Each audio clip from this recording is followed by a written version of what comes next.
Okay, guys, alternate ending. Take 43. With so many movies on the net and TV, it's kinda hard being up and film savvy. Do you catch a show while you're on the go? And how do you know what to keep or what to throw? How do you know what to keep or what to throw? Tune in, tune in, tune in to alternate ending. Tune in, tune in, tune in to alternate ending. Now! Please give a warm welcome to the hosts of Alternate Ending. Welcome to Alternating, where we're discovering good movies, one bad movie at a time. I'm your host, film school dropout Robert Jarasinski. Across from me is our casual moviegoer, Carrie Jarasinski, and our very own critic in residence, Tim Brayton. Today, we're talking about our top 5 live-action Disney movies. But first, Care, how did you feel sending our oldest 5.5-year-old daughter out to school today, looking like the cutest meth addict anybody's ever seen? Did I not brush her hair? No, it wasn't her hair so much as, as kind of that 5 to 6-year-old range, kids start losing their teeth. Oh. So Abby's already had lost 2 and 2 new ones grew in, but now her 2 front teeth, right front and center, are one already left, and then the other one was very loose. So Tim, right. you may appreciate this. We thought, hey, let's help her out. So we got a little bit of floss. Oh dear God! We got a little bit of floss. Tied it. We sound like a terrible parent to right her now. teeth. And we're like, hey, we'll just pull it out. Is that okay? And then the tears. The tears started coming. You don't want to. All right, here's the reason they came. Rob and his Sally pull. So the other tooth that's missing is because of me. One little swift yank and it was out. Oh yeah, you just got to go for it. You just got to go. I did hesitate. There was hesitation. I know you did. So Rob gets up there and he's like, "Yeah, I have this. Like, I'm going to commit. I'm totally going to do it." And it was like yoink, like a little tiny yoink. And Abby's like, oh, like crying and sobbing. Now it's just dangling. Now Rob has this, you know how they say, like, buffer your face so that you don't, the kid doesn't know your emotion. Rob's like clenching his face in horror because it didn't come out. It felt like abuse. It felt like child abuse for sure, doing it. It was a Sally But yank. then the problem was, so now we have this tightly wound knot that Carrie has put on the tooth. And Abby's like, I'm out. I was like, Abby, just let me do it. I will get the job done. But cutting, like, how do you get? Now we're committed, right? Like the knot is tied on the tooth. So I had to get my little toenail scissors. They were unused. He had never used them. He had never used them. To add to the abuse. If you've seen Rob's toenails, you'd know they've never been used. But yeah, we went to the garage and ratted around for an old wire clippers that was sitting under a car for 2 years. They were rusted. I don't know. Do you have any traumatic tooth pulling moments? Like, how did you lose your teeth? Do you remember? Well, I did have one occasion when very much the same thing. I had a loose tooth. My father was going to pull it out and was all ginger, and it was like, I was freaking out, and he was doing what you were doing, basically. Right. And it had gotten so loose that even the act of tying it around, it actually fell out in his hand. So it was not traumatic, but I was traumatized at the thought of having it. Yeah, I think we're gonna. She's messed up. Yeah, now. We're gonna have some therapy bills. Oh, totally. As a result now she's of this. Gonna use the. She's gonna use the meth, and it's all gonna come together, full circle. So I gotta ask. So what does the Tooth Fairy run these days? I'm cheap, right? Carrie's a little on the frugal end with quarters. She doesn't know the. Here's but the now thing. it's $1. No, she doesn't know the difference between a $5 bill and a $1 bill. So why give her the 5 spot? Well, I mean, she's also not 12, so I give her a $5 bill. Like, what's she going to spend her money on? Yeah, but I don't know. At the same time, like, I was a dime back when I was. Well, and and thinking about it too, it's like, how creepy is it that we're telling telling children, like, hey, some fairy lady is going to sneak into your bed at night and take your tooth and she collects your teeth, which it did turn into a movie at one point, a very bad movie, I think, a horror movie. There's been a couple. There's that Rise of the Guardians, that sort of very badly animated but beautifully designed DreamWorks film from a few years back. Yeah, that has a tooth fairy. He's like a hummingbird furry. It's kind of great. I can see the appeal. Well, very good. How about we dive into our worth mentioning segment? What is the worth mentioning segment of the movies we've seen since the last episode? Which are the ones we want to talk about most? They could be great movies. They could be terrible. We share them. We share them with you regardless. So who wants to go first? Carrie, you've been giddy. I know. You've been so giddy, like you're hiding something from us. And I think it's because, why don't you tell us about the movie, a movie that you saw since the last episode? First, how many movies have you seen since the last episode? I saw 2. You saw 2, okay. I saw the movie Sing, which was excellent. Everyone should see it. It's animated. Loved it. Tim didn't think so because our daughter loved it. She asked for it on, so I'm biased for that. I love she wants to watch it again tonight, actually. The gay German pig is so so Awesome. enormously off-putting. I loved the pig mom. Has some good throwaway And- lines. So yeah. like a couple good throwaway lines, but yes, very I off-putting. loved it. distracting. So yeah, for people who love good cinema, this thing's a good one. And the other one that I saw, wait for it. You guys ready for this? I'm ready. I'm here. I'm going to build the anticipation. She's very excited because she thinks we haven't seen it, which I'll be. This Now will be I'm going to interesting. be very deflated if I know I'll that you've pretend seen it. that I haven't. Thank you. Is the movie I Don't Feel at Home in This World What are you Anymore. doing? Okay. No, seriously. Like, I'm not even joking. We can't talk about this movie. Why? Because I haven't seen it and I really want to. I've never even heard of this No, movie. What are we Karen. talking about? This is Macon Blair's directorial course. debut Right. from the Jeremy Saulnier Half camp. the time I don't know what crap you're talking we're about. supposed No. to save this. Why? For me. Well, I did want a to hear. thing. Tell me on Thank this you. movie. I did a Rob thing. can leave the room or whatever. I want to tell me about It's this movie. good. Oh, Sorry, I'm it's plugging my good. ears. I don't know what you're saying. Yeah, I know. That's like our marriage. So it's directed and written by Macon Blair, also who, did he do Blue Ruin? He was the in it. star. He was in it. Okay. And then he was also in Green Room. But Oh, you're not doing this her movie service. no, I am. So here, let me back it up. I practiced this because I wanted to be really knowledgeable. Clearly, it's showing. I'm yes. sweating. Okay. So this movie was awesome. So better than Blue Ruin, if I can say that. You can. Better than Green Room, if I can say that too. You're allowed. So it gets a 7.1 on IMDb. This is a story of a depressed woman who her home is burglarized. She sort of finds a new sense of purpose by tracking down the thieves alongside her obnoxious neighbor, who they soon find themselves in this like dangerous situation. It is exactly what you love in a movie where it's a dark comedy. It's kind of like a dark, absurd comedy like Blue Ruin, only I didn't like Blue Ruin as much because I didn't think the humor worked. I thought you'd have these really tense scenes and I don't like when it stops you for the humor. The humor in this was sprinkled perfectly throughout so that it was funny. It's sort of gritty and edgy and it has some a little bit of gore, but it's like tasteful gore, you know? So here's the other thing. Guess who's in it? Elijah Wood.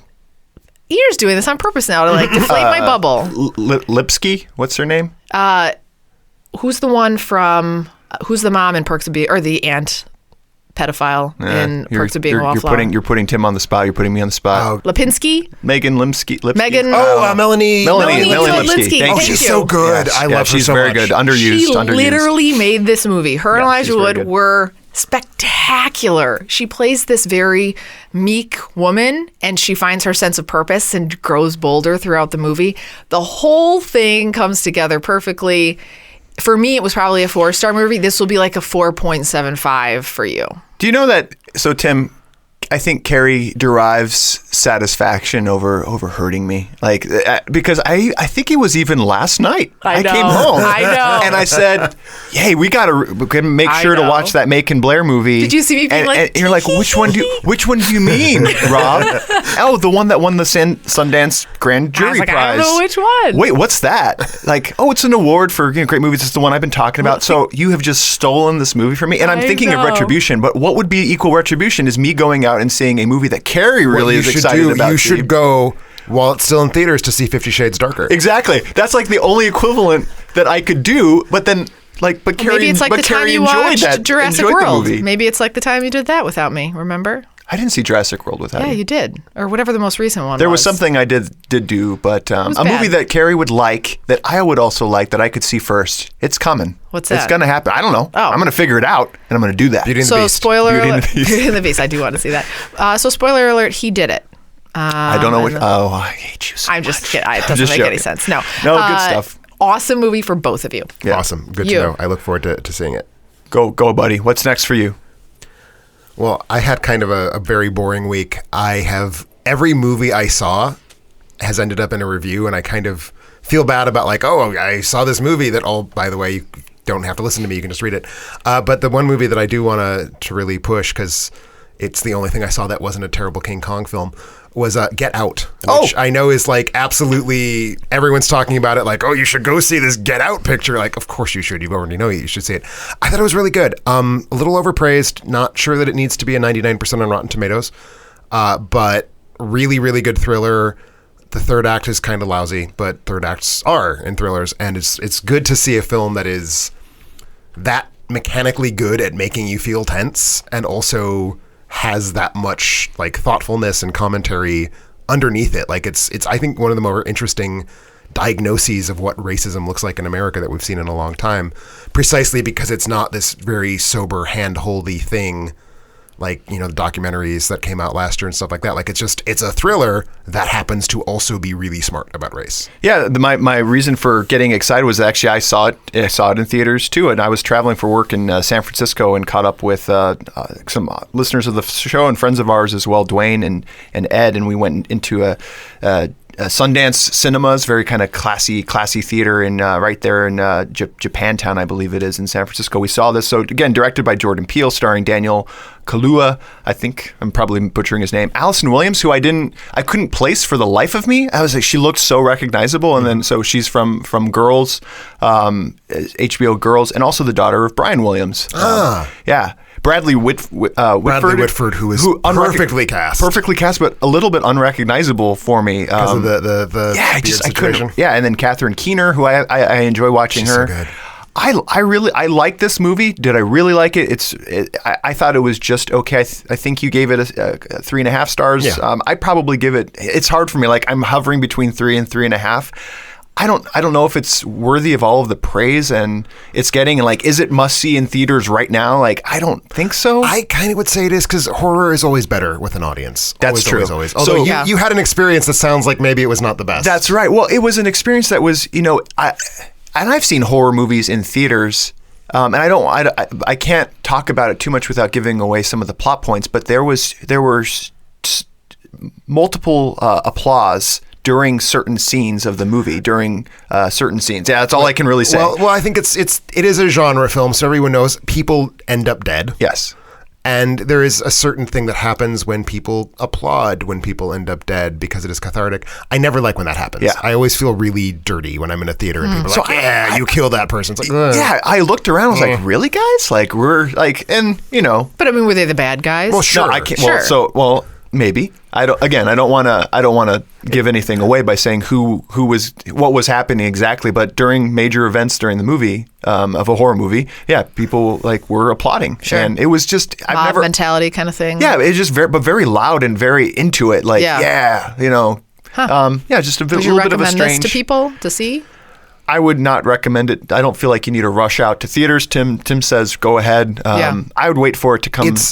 I'd pay money. I pay Amazon, $3.99 or whatever. But I would say I would be very curious to know what you would think of it, Carrie, because when you were talking about the blend of comedy and not comedy in the Macon Blair film, Get Out does a thing where it like stops cold for comedy, which I think actually works for it. Yeah. And I think one of the problems with the third act is that it stops doing that. But I wonder if you would find that a off-putting. problem. Yeah. I'll have to see, because I did think that was off-putting in Blue Ruin. But if done maybe differently or different context of a movie, maybe it makes it better. Another Blumhouse production success, made for $5 million, already grossed $113 million. Yeah, so that company's business model is incredible. I think a lot of the movies they make are not very good, and I think Get Out suffers from having a very Blumhousey third act, and like that's part of one of its problems. But boy, those people know how to make money. It's working. It works. The bank says it does. So like they're going to keep putting out those types of movies and showing that smaller budgets, but can have big returns. So was this yours? Yeah, this was the one that I was going to talk about too. So it just kind of worked out. Remember, you can find more details about all the movies we've watched at our site, alternateending.com. That's alternateending.com. Before we head to our break, we get asked a lot about ways to support the show. Direct from our website, you can access our Patreon page, which provides you access to a ton of perks. You may want to, make us watch a movie, go on a movie date with us, possibly have Tim write a review, whatever. You can do it all on our Patreon page. Also, I want to thank our listeners who support the show and make their Amazon purchases through our site. Doing it is easy. Just go to our website, alternating.com, click on the Amazon banner, and seamlessly go about your purchases. All proceeds go to making our show better. Since the last episode, here are some things that were purchased. I think one of our listeners is perhaps growing a mustache. Okay. We had some Alari's men's beard and mustache scissors and mini comb purchased, along with Fisticuffs mustache wax. All right. So yeah, either growing a mustache or doing something with some pubic hair. I was going to say, a lot of places on your body you can use a mustache trimmer. As I know. Well, and from multiple experience. And we know now the scissors. I know how I use Rob's mustache trimmer. So damn it. Also, it looks like we have a swimmer in the audience. A Speedo silicone solid swim cap in black. Purchase one size fits all, which I would be willing to challenge. Tim and I have larger heads. I bet that one size fits all. We could put that to. Put it to the I test. feel like even if it fit, it would be sort of migraine city. It would be like one of those yarmulkes. We also had a yarmulke. Yeah, yarmulke. Yeah, Oxy LEDs. People thinking a little bit more about the environment, getting those LED lights. Green. Amazon Instant Video Dumbo was purchased. Good movie. Classic. Congratulations, whoever saw Dumbo. And then we have a football fan as well. I say football. It's the Barcelona jersey, youth home soccer jersey purchase. So yeah, thanks for all the purchases, guys. When we get back, our top 5 Disney live animated movies.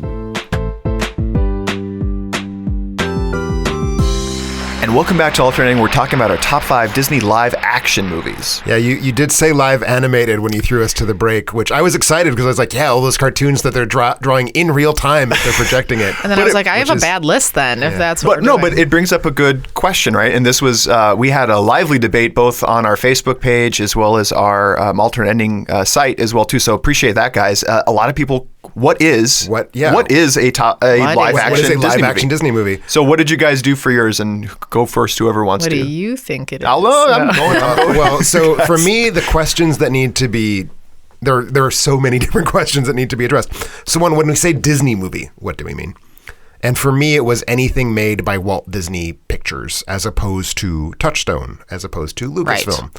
So that was my first winnowing. Was it had to have the castle in front? That's what I was going to say. Had to have the castle. Had to have the castle. Oh, okay. With the thing. You have nothing but Hollywood Pictures. The deer stare that I'm giving you guys in headlights look is because I think I was cool with. As scientific your as I list usually is am. Nothing but Marvel films. Well, no, Marvel was off the list. I couldn't figure out. I just subjectively picked movies that fit certain things because I wanted them to be in, even though they didn't. But by including them, I was like, well, crap. Then I got to include this, but I don't want to. So then I just left those ones out. Gotcha. Even though they're. If I was making a top 5 list of movies I like better, they would be in it, but they just don't feel Disney. And that's what I ended up doing, was just picking movies that Disney was a part of somehow. All right. And I felt something about these movies. Then I felt they were Disney movies, but I couldn't get more scientific than that. Okay. Well, your list will be wrong then. So that's fine. You'll have that. I've had that. I've definitely. So had what that. did you do? So you actually had to have Disney in the beginning of the movie, the castle. Not necessarily the castle, but it had to be because I think some of their movies that are Disney don't actually have the castle. I think the later Pirate sequels don't have the castle. Oh, sure. So you mean, but they are Disney. What does that mean? From in film making terms, is that produced? Is that it's a branding thing. It's produced by. Okay, produced by. Full production, yeah. But co-productions. Co-productions, I was counting the Rocketeer, which sadly, spoiler alert, did not make my list, is a co-production technically between 2 different divisions, Walt Disney Pictures and Touchstone, both of which are owned by the Walt Disney Company. I would consider that to be a Disney film for the purpose of I left out Marvel to your point. It's not. It's a different. I didn't do any Marvel. And I left out, obviously, I don't think Pixar's done anything live action, but had they out. Mine had to be independently produced by Disney. Yeah. Wow. And it could have no non-live action. Because that was a huge sticking point for me. You've got a lot of movies. I'm going to hold you to that on your list. You do that. We got the movies that have a little bit of animation in them, and I was very thrown. So you've got a movie like Mary Poppins, or So Dear to My Heart, which I'm sure I'm the only person in the world who's ever seen. Mary Poppins? So Dear to My Heart. Someone's yes, Mary Poppins has animation in it. No, he said it's so dear to your heart. So Dear to My Heart is a movie. Oh, it's another That's what movie. I'm saying. So see, that's how obscure it is. So Mary Poppins, So Dear to My Heart, Bedknobs and Broomsticks all have animation that's very excerptable. You can have the same movie. That's why I didn't make my list. But then a movie like Song of the South or Pete's Dragon, the animation isn't quite excerptable. So what do we do with these? Do we say that they're live action? Do we not?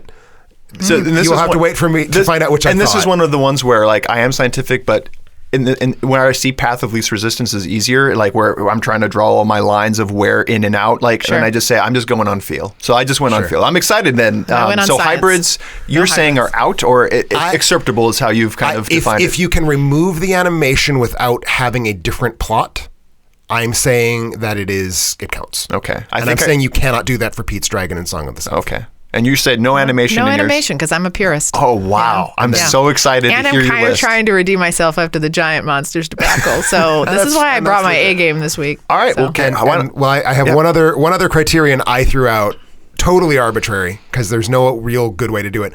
I decided that Muppets didn't count. Okay. Like if fair enough. if a movie had Muppets in it, it was a Jim Henson film, even if it got released under the Walt And that's the beauty of it, right? It's just like saying, like, who's better, LeBron James or Michael Jordan? We'll never know. Michael Jordan. Michael Jordan is, Jordan, better. yeah. But, We all know. but we'll never know. Like, and then you start thinking, like, well, what if he played in that era with that kind of defense and blah, blah, blah. Like, or, Always Michael Jordan. if he had the food and like, we'll never know. And that's the fun, I think, of these debates is no one's right or wrong, except that I'm right. Except that the people who say Michael Jordan are right. All right. So, All right. so that was a Because you're terrible idiots. example. I don't even know why you brought it up. I don't. All right, go ahead. Terrible. Go ahead, Carrie. What's your I'm number starting 5? us? Yeah, start All us right, off. number 5. Not sure it'll be on either of your guys' lists, but it's a gem. Is the 1980 flick The Watcher in the Woods. I have not seen that. You're not missing anything, Tim. I want to see it. God. No, I You're not even without missing seeing it, I'm on Team Carrie on this You one. will love it. Let it just flow in. Let it flow. Directed by John Howe, written by Brian Clemens. When a family moves to a beautiful old English house in a wooded area, strange paranormal appearances befall them in an interesting twist to the well-known haunted house tale. The daughter, Jan, can see, and the other daughter, Ellie, can hear, and the voice of a young teenage girl who mysteriously disappeared during a solar eclipse a decade before reappears. Are you trying to do like a movie trailer voice right now? Was I? Is that what happened? I was No, it trying to sounded like make you were trying to do it. I was.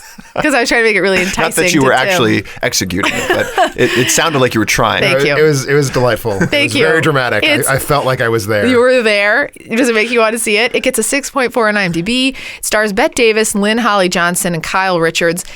This movie will freak you out. It's super freaky. I watched it a bunch as a kid. There's a girl, I won't tell you what happens, but there's a freaky girl in there who's like is she a figment of your imagination? Is she not? And she is freaky. You So wrestle anyway, with that, do you? I You do. wrestle with it. And I loved this movie because it was both scary, frightening, as well as being a live action Disney movie. And Tim, this is one of those where, early on in the relationship with Carrie exposed me to this movie, and you're still in the courting phase, so there's someone is showing you something that they care about so much, you want to It's almost a deal breaker. you want to seem interested. Right. I could not get into it, but Everybody loves this movie. Yeah, I was proven wrong again by Yeah. our Facebook. Jonathan Watkins, I believe, And supported Connie, your too. Connie Wozniak Yeah. as well. All right, so 2 audience members throwing you some support. Very All right, good. Tim, 5. 5 for you. I know you were going back and forth in your mind. You had said before we I started. think I as of 5 minutes ago, even I was between my 5 and my 6. But I think I'm gonna pick one that will follow up sort of the point that Carrie was driving at. A movie that maybe in my brain I know is not super absolutely perfect, but it had such strong resonances from my childhood as that movie that freaked me the hell out. Right. And I still remember how creeped out I got. So a movie, not necessarily one of anyone's like canonical classic Disney films, but a certain Darby O'Gill and the Little People. I've never heard Which of is it. it is a 1959 movie, I believe, about an Irish farmer named Darby O'Gill who meets the king of the leprechauns and kidnaps him. And because he kidnaps the king of the leprechauns, he gets to have wishes made. And it's this very adorable hate crime against the Irish. Like all of the characters are like, they talk in such a Faith and Begorra sort of accent. And not bad. Not bad. and it took everything in my body not to use that language to pronounce the title, which would have been a hate crime against the Irish people. Yeah, but I'm that's true. partially Irish, so I get to do it. But so it's this like fun, cute, idiotic little like colorful Irish story. There's a subplot where Sean Connery, in I believe the like first major film role he got, it in fact was the film that brought him to the attention of the Bond people, plays like the romantic lead who's in love with I think Darby O'Gill's daughter. And so there's a lot of really fun visual effects. There's a lot of like really corny dances that are super fun. And towards the end, there is a sequence with the Banshee. And like that's what always left it in my mind was like this when you're 5 years old, super freaky sequence of this giant screaming ghost, and it's just I love it, and it's totally it's not a good movie, but it totally. We're recording this on St. Patrick's Day, so Makes sense. I think it is appropriate. I'll have to check that one out. What about you, Rob? 5. Number 5 for me. I'm surprised. I'm expecting some overlaps at some point. Too. I don't think this one will be there for you. Let's see. All right, so number 5 for me, 1982's Tron. No. Hour 36 minutes. IMDb gives it 7.0. Rotten Tomatoes 70%. Any initial feelings on my pick? Tron is my second favorite Tron movie. But do you like a more recent one? I Did do. you like the I one with prefer. Jeff I Daniels? prefer Tron Legacy. Or what is that? Jeff Daniels? Well, let's No, not Jeff Daniels. Jeff Bridges. Jeff Bridges. You got it. You're almost there. close. let's go ahead and let Rob defend his pick before I start tearing it down. Jeff Bridges, Bruce Boxleitner, David Warner, directed by Steve Lisberger, who, for the life of me, don't understand why he wasn't given many other opportunities to direct after this. I mean, it's just a successful movie. His only other real claim to fame was Hot Pursuit, the John Cusack movie, which wasn't very good. But a little synopsis on this. For those who haven't seen it, I'm assuming everybody knows about it. I won't go into too much detail, but a computer hacker is abducted into the digital world and forced to participate in what is like gladiator games. And it has funny references to computer programming and things like that and woven into the story, and really just a visual spectacle for the time.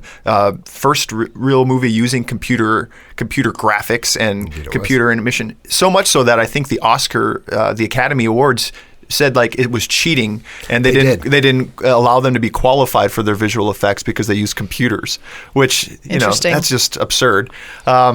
But yeah, nominated for 2. So as a result, only nominated for 2 Oscars: Best Sound and Costume. Audience member Kellen Rogenbach also had this as one of his top 5 for it. For me, it's is the second one better empirically? Tron Legacy. Yeah, I'd probably want to go watch that, but there's just something nostalgic for me about the original Tron that I give a lot more to the origin stories. Like I'll always weight those a little heavier. So the second one has to be so much better for me to like it better. Yeah, and rewatching, like, it does it hold up? It doesn't hold up necessarily that well, but I still, it's something about the time that I saw it and being impressionable that I really love this movie. And like, I think it holds up to the degree that it still looks cool. Like, does it look dated? Hell yes. But I think the fact that it is explicitly a story about 1980s computer technology sort of glosses over that a little bit. So I think the visuals hold up. I think the suits, which were done in a really cool way, they actually shot it in black and white and then tinted individual portions of the frame to like make those strips on their suits, is really super cool. I find it just kind of boring is the thing. Yeah. Like I find the plot doesn't really do a lot. No, it is a lot to sit through in subsequent viewings after you've seen it the first time. If I'm going to watch one of the shitty Disney sci-fi movies from the turn of the 80s, I would much rather watch The Black Hole, which ends with a trip into PG hell. Like literally, it's like a movie about going to hell, and it's great. And as far as the sequel, I do like Tron Legacy better just because it's like a 2-hour Daft Punk music video, and it's super pretty. So yeah, I didn't mind that one either. Number 4 for you, Care. This is another one that I'm probably going to bring to Tim that he may have not seen before but will love, is the 1991 flick Wild Hearts Can't Be Broken. I have not seen that movie. See, this is why I bring something to Tim. This is a Disney movie? Disney. Pure Disney. Pure Disney. No animation. Oh, I think you're right. It is real pure Disney. Horses. Yeah, you made me watch this. Real love. Made me. And you liked it. I did not. It's directed by Steve Miner, written by Matt Williams. Oh, Steve Miner. I love him. Anyway, continue. Yeah, right? I don't even know who Friday he is. the 13th. It's sure. And then also he made a horse movie for Disney, so he has a weird career apparently. It is weird, but great. So thrilled by a performance that she sees at the fair. Sonora, who's played by Gabrielle Anwar. Sure. Yeah, is in this. A young Gabrielle Anwar tries to land a spot as a daredevil who rides horses off high dives with the help of Al Carver, who's played by Michael Schofling. He's the guy from 16 Candles, the hot dude, right? And I think so. Just to give you a little bit of idea, I believe 16 Candles. I've seen it. If I recall his career after making this movie, he quit acting. No, he was in 16 Candles. No, 16 Candles precedes. That was pre-1991? Yes, this was his, he 86. Said... So... 85. Yeah. 84, maybe he got less attractive. No, he just said, I'm out after, like, this movie, He's this like, movie ruined me. I'm going to like, I can't do any better. This is where I leave. I can't be better than this movie. I would agree with that, Rob. With the help of Al Carver, who's a trainer, works sort of in the fair, and works with his dad, who runs the show, he works towards her goal of doing that. The horses would dive off these platforms that were feet and feet off the ground. I mean, 100 feet up in the air. I might be exaggerating. And then they would jump into these pools of water. Something goes awry with the situation that makes it, I won't say that because that's a spoiler, but something bad happens, which forces her ability to be able to do this to be much more difficult. And it's the story of her still trying to overcome that challenge to do it. If I can, the thing that really, being forced to watch this movie, the thing that I took away that was interesting was that fact, like the fact that they made horses do this is appalling. Yeah. But it's a true story of, and it's a true story too, right? Yeah. So I mean, that's what kind of makes it good. I think there was another movie about a girl on a train that Disney did with John Cusack as well that I like about a runaway that I typically like better than that. But I can't. That movie escapes me. But it makes my number 4. Very good. Number 4 for you, Tim. So my number 4, I think, might be the first film that has a decent shot at being on somebody else's list. All right, here we go. It is a certain 2003 brand deposit, as they call them now. Got it. I think I'm on. Yeah, we're together. It is a movie based on a theme park ride, and that theme park ride was not the Haunted Mansion. So for those of you who thought I was headed that way, no. I'm talking about an obscure little film starring everyone's favorite indie actor, Johnny Depp, Pirates of the Caribbean. No. My number 3. Black Pearl. My number 3. Very good, Tim. Yeah, it's lumpy and it's way too damn long. And I don't like Orlando Bloom or Keira Knightley, and I never will. But it's so much fun, and it's like... So in 2003, you're trying to make a pirate movie, a genre that is dead as dead could be. Literally. They're literally dead. They are dead. But so no one's making pirate movies, and so no one's making movies based on theme park rides. And so along comes this movie, and it's just a delight. And when we didn't know what to expect from Johnny Depp, he just blasts his way into this film, and it's just so watchable. And even now that it's ossified into shtick with all the sequels, the first one he's still really good, and it feels like something really dangerous is happening in his performance. And I just love it, and I love the visual effects. You know, it's funny, like thinking back to the opening scene of it too. I wonder how much of it is paying tribute to the fact that the pirate movies are dead, where his ship is actually sinking, and like as he's approaching the dock, and he's sitting on the eagle's nest or whatever, and like just walks off as his ship kind of just drifts off. Such a great character introduction. Like Han Solo moment. His character, I mean, visually, Gore Verbinski does it's fun to look at. They're expensive though. It's a very really expensive movie. Yeah, this one cost $140 million, brought in $305 million. But Johnny Depp is this movie and is this franchise, and I pay almost just to watch this character now. Well, you'll get to in July. Yeah, I think it's reached the point where I stopped caring a little bit because it's just been is it like rehashed, Fast and the Furious, where you have to go back? So that's a whole other debate. I can't help myself there. I'm so sorry, but yes.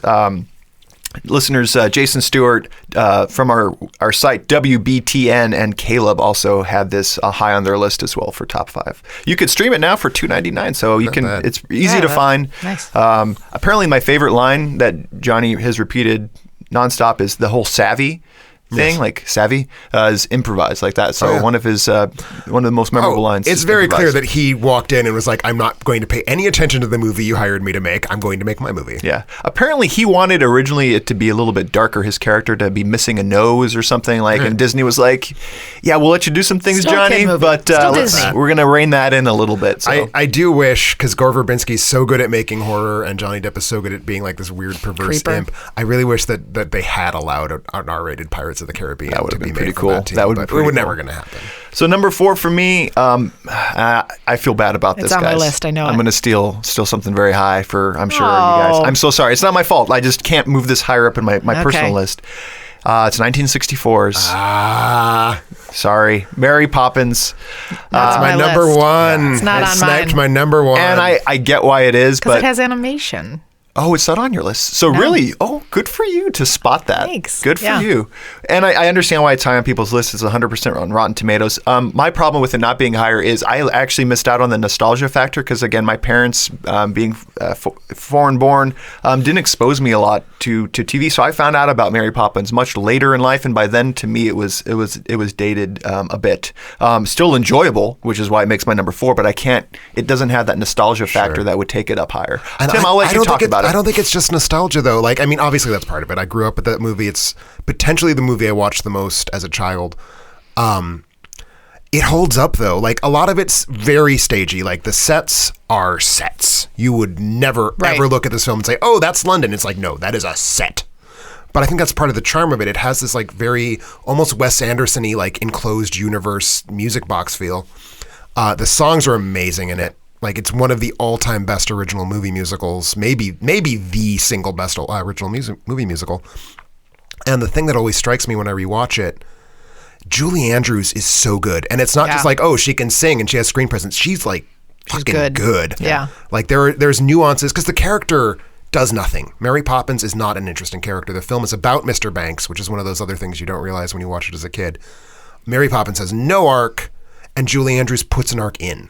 And like that last scene where she's like sad but really happy that the family has come together. Like, to me, that's one of the quintessential moments in Disney. Well, that they don't need her anymore. That they don't need her. They don't need her. Her job is done. Exactly. Oh man, I'm getting chills. And you know what's funny? The true testament to that, right, is we showed it to our daughter Abby when she was 3 years old. 3 or 4. It's a long movie too, right? It's over 2. It's over 2 hours. She sat through the whole thing. She sat through the whole thing and loved the music. And with today's modern age of animation and where everything is, like, she really enjoyed it. And I think that's a testament to how good the movie really is. Yeah, it's just like everything about it appeals to me. And they're making a sequel, which is surely going to be so good.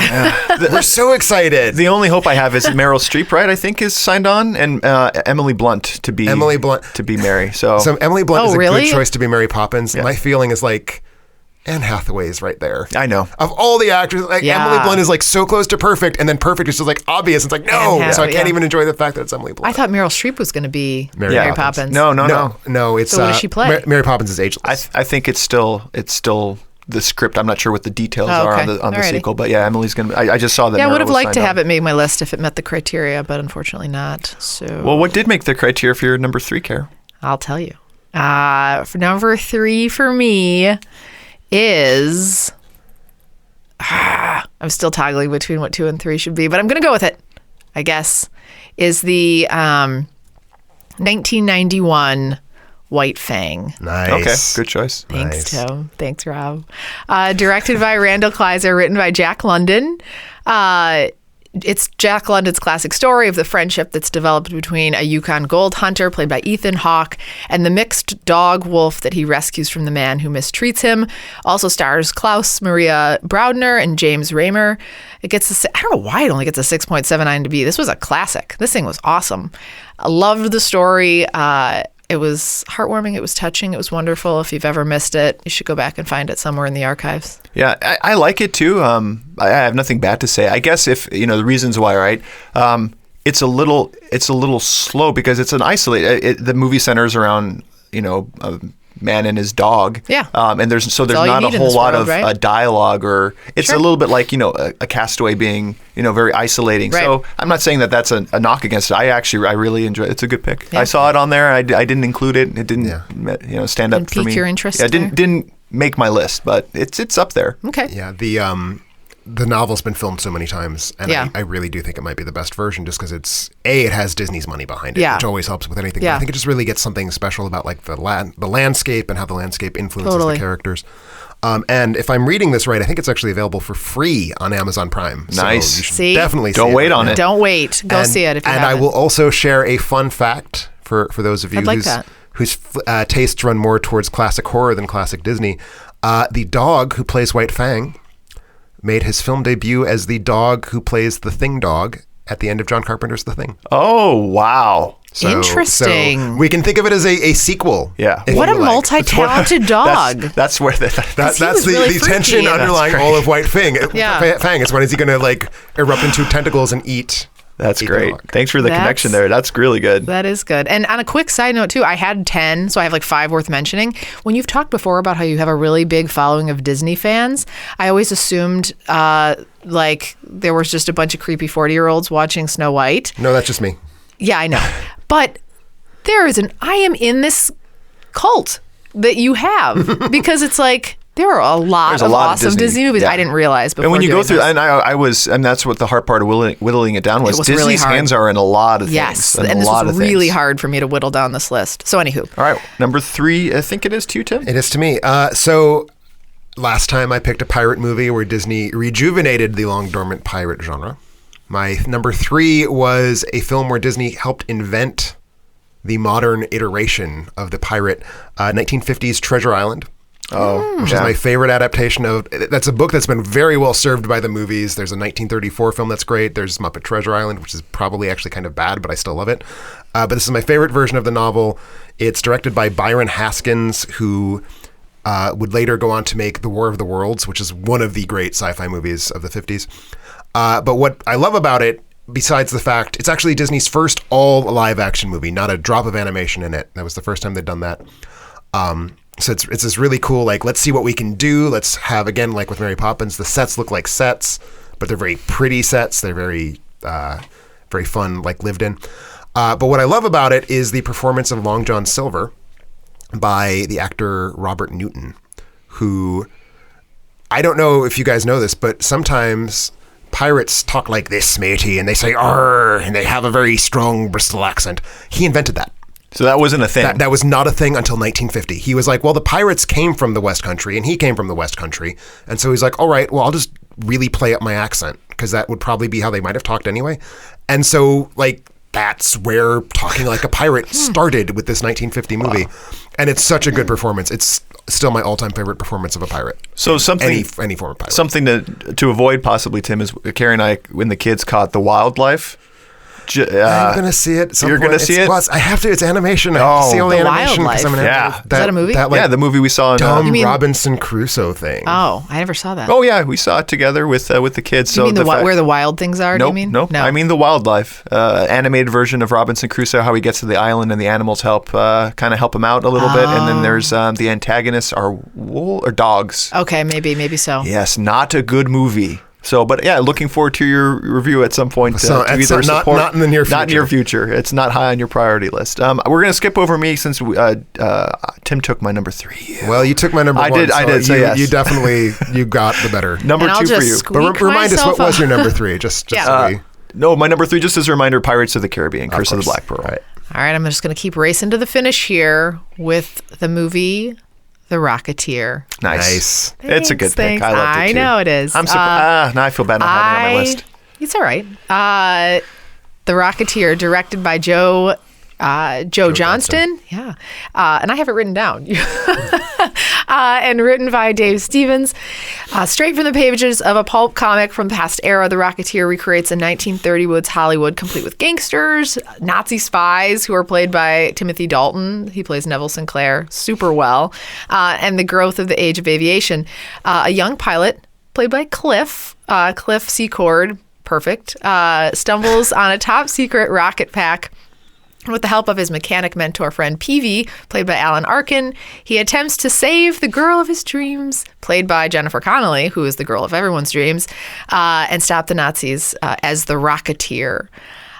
Every bit of this movie is so good, and every bit of it is me. Like, I loved Billy Campbell, who plays the Rocketeer, who plays Cliff. There was just something about him that was just so appealing and charming and heartwarming. Jennifer Connelly's awesome just for so many reasons. The whole movie worked completely and perfectly together. So good. And like Dalton is such a good villain. Oh, yeah. And based on Errol Flynn, I think. Like, he's based on an actual actor. Yeah. You know what's funny that who you was say not that. a Nazi spy, but Dalton looks a lot. Now that you say that, he looks a lot like Errol Flynn. He looks so much. The only reason, the solitary reason this didn't make my top 5. Give it to me. Is that it's terrible. No, is that, so I love that Joe Johnston so clearly has watched 30s and 40s movies and has just internalized everything Every piece, about how would this movie have been made in the 40s, like the Nazis are the bad guys, boo hiss. And then 19 years later, he did it again with Captain America 1. And I think he just did it better in Captain America 1. And so that kind of took some of the shine off the Rocketeer. But it wasn't a Disney movie, was it? No, but it's still, it's like Joe Johnston doing a throwback to World War II. And I like it better. So it kind of took some of the shine off the Rocketeer for me. Sure. I just compartmentalized it as an awesome movie and removed all that. And that's why it made my number 2. I'm trying to, I can't remember why I don't have it. I don't remember. So I even went to the trouble of, I knew it was Joe Johnston, but then I was starting to prep to have it on my list. And for some reason, I don't know why. But yeah, it's a good movie. Thanks. And it's weird because like Joe Johnston only ever made those 2 movies that are good. Like all of his other stuff is kind of garbage. That's right. Like he's so good when he makes World War II pulp movies, and he should only do that. And it's great. Awesome. Number 2 to you, Tim. Number 2 to me. So I'm going to stick in 50s adaptations of classic literature with Disney's adaptation of 20,000 Leagues Under the Sea. I loved that. which is just amazing and leans super hard into like the idiot Disney stuff. Like there's Kirk Douglas sings and has a seal and it's ludicrous. But the visual effects are phenomenal, have not aged a minute in the last 60 years. The squid battle is still Squid Battle. I was going to use that for my giant monsters, and I couldn't think of what that movie was. And now 20,000 Leagues is so good. I know. And James Mason as Nemo is, honest to God, one of the best James Mason performances in this like frivolous little kiddie flick. And he's so good, and he's so intense and like scary, but also really sad and mournful. Good pick. And it's beautiful. And if I'm not mistaken, I want to verify that this is right first. I think it might have been directed by Robert Stevenson, who also did Mary Poppins. Oh, that's right. But I just want to confirm that I right that Stevenson did Mary Poppins. Yeah, but it's a really, really wonderful film. Great adventure movie that has somehow managed to stay fresh 3 generations after it was made. If it wasn't Stevenson also did, just for our listeners, Old Yeller, The Absent-Minded Professor, Bedknobs and Broomsticks. Oh, yeah, Those are he was honorable Disney's mentions guy. for me. He's the director. Yeah. You know? So yeah. Old Yeller, too sad. But Number 2 What's your for number me. This is the one where I feel like it probably doesn't belong on my list, but I don't know when I'll have a chance to talk about it. You took my number 1. I can feel it. No, this wouldn't meet your criteria. Okay. This is 1988's, again, nostalgia factor for me, and I watched this movie a lot, and I wavered number 1, number 2 for this one.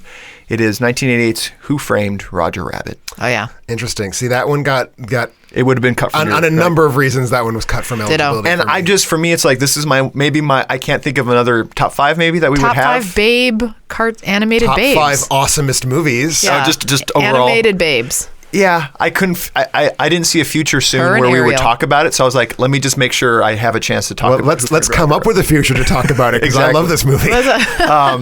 So hour 44 minutes, IMDb gives it a 7.7. Rotten Tomatoes 97%. Which Yeah, it's a good movie. let's give Those 3% need to be run out of town on a rail. Well, I'm glad There's that makes nothing me wrong happy with that Roger you Rabbit. like this. And It is a flawless motion directed picture. by Robert Zemeckis, who brought us Back to the Future and plenty of other great movies. What I liked about this as a kid was it's not so much a kid movie. Like it has animation in it, but it's risque. I don't remember what the rating. It had to be PG. It's PG. PG, which Wow. is shocking. That is shocking. It's just shocking in retrospect, and maybe it was gangsters? before PG-13 kind of was a thing. No, PG-13 was a thing. Okay. It's one of those things where I think because they were cartoons, they were like, oh, the fact that there's this woman with giant breasts and like Guns implications and- of rape and all sorts of stuff. I think it was just like, it's a cartoon. So Whatever. the movie centers around a tune-hating detective is paired up, a little bit of a buddy cop comedy, like Fish Out of Water. He doesn't like tunes, but forced to work with Roger Rabbit, who is to the point of he's hilarious but obnoxious. And like if you're going to be paired up with a tune to go solve a crime with, a bigger crime, and there's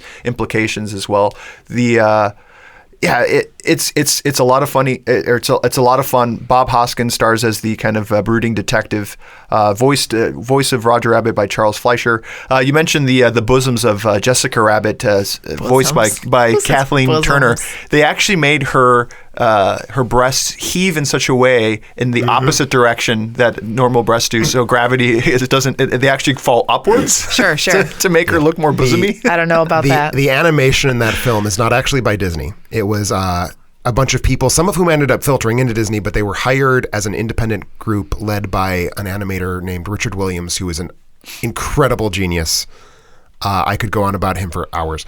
But the amount of thought that goes into the animation in that film, there's the opening sequence, which was basically, so it's that short cartoon. It's like, oh, this is the funny Roger Rabbit cartoon, which is this crazy, let's explore all these different difficult things we can do with like moving the camera around the room. And it's just an amazing piece of animation.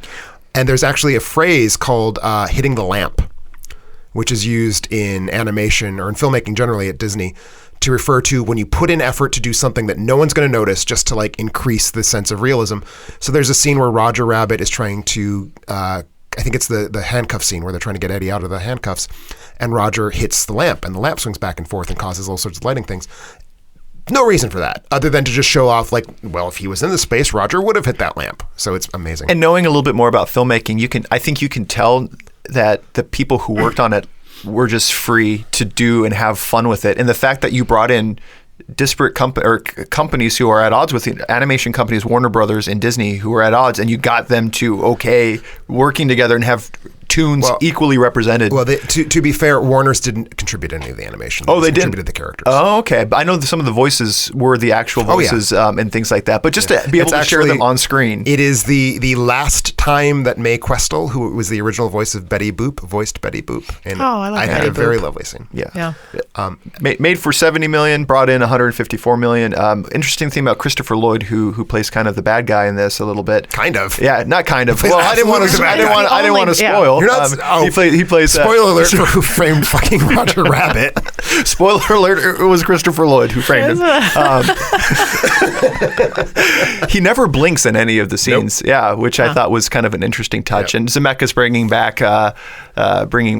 back from the Back to the Future kind of days. So nominated for 6 Oscars, won 3. It's streaming for $2.99 right now on Amazon. And I do want to correct myself. Robert Stevenson did not direct 20,000 Leagues. Richard Fleischer did. Oh, okay. I wonder any relation to Charles Fleischer? I was going to call you out on that too. No, but he is descended from one of the Fleischer brothers who were the creators of Betty Boop. Okay, so there you go. All right, number 1.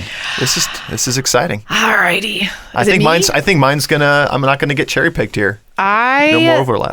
I went back and forth. Like I said, everything on my list was sort of tied for me. So this was a challenge to get to this. But when I was at the end of the day, this is where I landed with the 1986 film Flight of the Navigator. Oh wow! Nice. I haven't seen that movie in probably loved it. Loved it as a kid. I know you guys are just. I know. Directed by Randall Kleiser, written by Mark Baker. It's a story of a 12-year-old boy who goes missing in 1978, only to reappear once more in 1986. In the 8 years that have passed, he hasn't aged. However, everybody else has. It's no coincidence that at the time he comes back, a flying saucer is found entangled in the power lines, and it's the story of a young boy and an alien presence.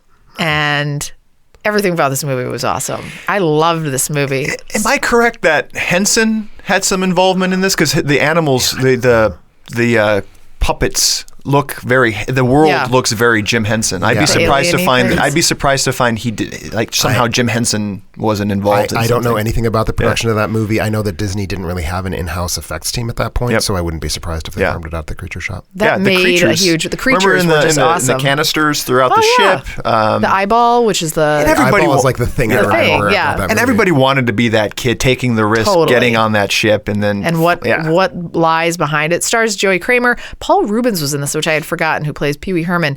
Do you know how old Paul Rubens is? I'm going to guess 60. In his 60s. Yes. This is more shocking to me, clearly. I know he seems ageless. Pee Wee's Big Adventure is a 29-year-old movie. 64. Yeah. Holy moly. And Cliff DeYoung. This movie was just a staple in my childhood. Saw it so many times. And again, everybody wanted to be that kid. I wanted to be Joey Kramer and get on that ship. And that is why it makes my number 1. Very nice. And apologies again, Tim, for stealing. Mary Poppins, now and forever. Yes. And a lot of our audience will get to it. Agreed with you. But for me, what made my number 1 is the movie that, if I thought of the movie that I watched the most that fit this category, kind of in the 80s and 90s, the one that has the most views by me. The Computer Wore Tennis Shoes? Computer Wore Tennis Shoes with Kurt Russell. Oh. No. Am I right, Kurt Russell? That is amazing. I did see that a lot of times, though. If that had been your number 1, I would have crapped. I would not have been able to cope with that. These are nice chairs. Let's not do that. This is 1989's Honey, I Shrunk the Kids. Sure. Yeah, I watched this so many times. Sure. I think back to lines from the movie. IMDb gives it's a short movie too. It's breezy, hour 33 minutes, gives it 6.3. Of the movies I selected, lowest Rotten Tomatoes at 75%. Oh, this is why. Oh no, I have Joe Johnston directing this. That can't be right. Yep, that's right. That's why I was looking up Joe Johnston. Okay, I was like, why did I look up Joe Johnston? So That's how we got the Rocketeer job. That's how we got the Rocketeer job. Starring Rick Moranis, who barely got the role, and then a couple of other kind of lesser named actors and actresses. Lesser named? Okay, Matt. I'll give him some. I'll give him some time. Matt Frewer. We do not, sir, live in a world where Matt Frewer is not a major. He was Max Headroom. Oh. In what? Well, there you go. In Max Headroom. In Max Headroom. And also the Pepsi ad or Coke ads, whatever. A soda. He sold soda. Clear Pepsi? No. Maybe. It was the 80s. And then the boy who played the friend in Big. I can't remember his name too. Sure. Oh, so he's in that guy? I think Moranis' wife is also somebody. Is she? Okay. Well, there you go. So Well, you've got I it in front like of you. those. some people. No, I don't have that many people. Oh. I only list the. I'm pretty sure three. I'm pretty sure she's like an actress of note. Okay. But yeah. The scientist father of a teenage girl and boy accidentally shrink his two kids and their neighbor kids as well too, and they kind of go through an adventure of trying to get back to the right size. Apparently, in the original script, like they had some of the kids dying, which would have made it a much different, darker. a little darker, which Yeah. could have been enjoyable, a little bit more interesting. John Candy was originally set to play the Rick Moranis Rick character. Moranis made that, but he though. passed, Yeah. and he said, "Hey, you guys got to go get Rick Moranis." Yeah. Like it's so baffling to me that that's not who they wanted because like I can't not imagine that movie working And without Rick I Yeah. think really unappreciated. I think a lot of the roles he ended up getting were like other actors saying, "No, my friend Rick here would do a much better job." And I mean, multi-talented guy too. And He stepped out of Hollywood, I thought, for after and just decided to focus on his personal life, right? At some point. I think so too. Was it Yeah, he after just this? was kind of disenchanted with where Hollywood was, and probably a little bit just not being appreciated. Yeah. Guy could sing, he could act, and he's very talented at Sure. both. Made for $18 million, brought in $130 million. Also available streaming for $2.99. Excellent. Every episode, we randomly select one member of our audience who shared their top 5 picks. With that in mind, here are the top 5 movies that our audience selected. We had a tie for third, quite a dead heat with Remember the Titans, and again, great movie. Loved that one. Disney may have involvement, but I just kind of excluded that Yeah, one. I think that's a touchstone. And Maybe it's a Disney. and it's one of those where But you also put a touchstone on your list. I did put a touchstone on my list, which is why I said like I was upfront that I'm just picking movies. Which almost that I want. bothers me more than that it was animated. Yeah. Like it's that it was a It touchstone. bothers me too. Right? Absent-Minded Professor, great movie. Yeah, That great that was in movie. my top 10. That was in my honorable. Mine too. Top, Hocus Pocus. You guys top think 10. about that? was one? in my top 10. Oh man, that movie's just too I love it. frivolous. Taken off your list, Tim, just by pure nature of being kind of not fitting your parameters. The Muppets. We had a lot of folks to do that. The Muppets, not The Muppets 2011's The Interesting, Muppets. okay. The Love Bug was mentioned. Top 10 for and me. The newer one, not the older one. Black Hole. Someone threw Right. Black Hole some love. And then number 2 was Pirates of the Caribbean. So Okay. some alignment there. And then no surprise with the most votes, Mary Poppins. And our lucky practically perfect in every way. Yeah. So yeah, line up with you on your number 1. Our lucky winner this week is Not Fenimore, aka James Cooper, with his pick, which was Absent-Minded Professor. Also threw some love to Rocketeer and Tron. So and Honey, I Shrunk the Kids as well. So James, shoot us an email at contact@alterending.com for details on how to claim your free movie rental. If you want to win a free movie like James, be on the lookout for our spoiler alert episodes or top 5 movie posts on Facebook, Twitter, and now on alterending.com. In closing, just want to thank everybody for listening. Check us out on social media, Facebook. Go out there, like it, Twitter. Visit us on alterending.com where we're posting more and more things. Subscribe to our podcast wherever you find podcasts. And then tune in for next week's show. Tim, unfortunately, you're not going to be able to join us. I will be sadly presenting at the Society for Cinema and Media Studies. So if you're in Chicago and have $150 to blow, you should come listen to me talk about Donald Duck. And Tim will take you out for a drink. I'm going to put you on the spot there and make you do that. If someone If anyone spends the money to register for SCMS, He they will buy deserve you a drink. a PBR. And instead, in Tim's absence, and in advance of April Fool's Day, we're going to be doing our top 5 movie twists. So tune in then.